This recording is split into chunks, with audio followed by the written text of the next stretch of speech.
Àjọ tó ń ṣàmójútó lílo oògùn ní ìlòkulò àti gbígbé oògùn olóró lórílẹ̀‐èdè yìí NDLEA ti pè fún kí wọ́n máa ṣàyẹ̀wò fún gbogbo àwọn akẹ́kọ̀ọ́ tó bá ṣẹ̀ṣẹ̀ fẹ́ máa wọ ilé ẹ̀kọ́ gíga jákèjádò orílẹ̀‐èdè yìí bóyá oògùn olóró wà nínú ẹ̀jẹ̀ wọn. Àjọ náà nígbàgbọ́ pé ìgbésẹ̀ yìí yóò jẹ́ kí àdínkù bá lílò, mímu, fífà àti gbígbé egbòogi tàbí oògùn olóró lura láàárín àwọn ọ̀dọ́. Fatima Abiola Pópóọlá, apàṣẹ fún àjọ NDLEA ẹ̀ka ti ìpínlẹ̀ Kwara, ló fi èròǹgbà yìí síta nígbà tó ń kópa níbi ètò kan lórí ìkànnì agbóhùnsáfẹ́fẹ́ kan ní ìlú Ìlọrin. Ó ṣàtẹnumọ́ rẹ̀ pé ó ṣe pàtàkì púpọ̀ tí àwọn bá tètè ń pa ẹ̀ka ìrókò ọ̀rọ̀ oògùn olóró tó ti wọ àwọn ọ̀dọ́ lọ́rùn láti yàgùn àyẹ̀wò yìí kó má bàa máa ráyè dàgbà mọ́. Abilékọ Fatima kọminú lórí bí ìwà lílo oògùn olóró ṣe ń fojoojúmọ́ gbilẹ̀ sí i, pàápàá jùlọ bó ṣe jẹ́ wípé àwọn obìnrin gan ni iye wọn ń pọ̀ sí jùlọ báyìí, tó sì ṣe é ní ìkìlọ̀ pé kí àmójútó wà torí yóò ṣe àkóbá fún ìdílé tó bá ti ara irúfẹ́ àwọn obìnrin bẹ́ẹ̀ dìde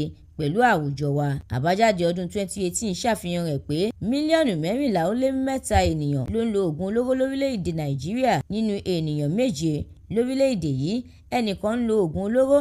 Bákan náà, ẹnìkan nínú 4 tó ń lo oògùn olóró jẹ́ obìnrin. Ó fìdí ẹ̀ múlẹ̀ pé níṣe làwọn tó jẹ́ obìnrin náà ti wá mú oògùn olóró bí iṣẹ́ ní lílò báyìí. A jẹ́ wípé àwùjọ wa ti wà nínú ewu torí obìnrin ni olùṣàkóso inú ilé. Ẹ darapọ̀ lójú òpó The Matrix lórí Facebook, Instagram, TikTok, YouTube àti X láti jẹ̀gbádùn àwọn ìròyìn síwájú sí i. Àdúrà mọ́mi Balógun ló ṣòǹgbùfọ̀ ìròyìn yìí. Ẹniọlá Sálíù lórúkọ mi.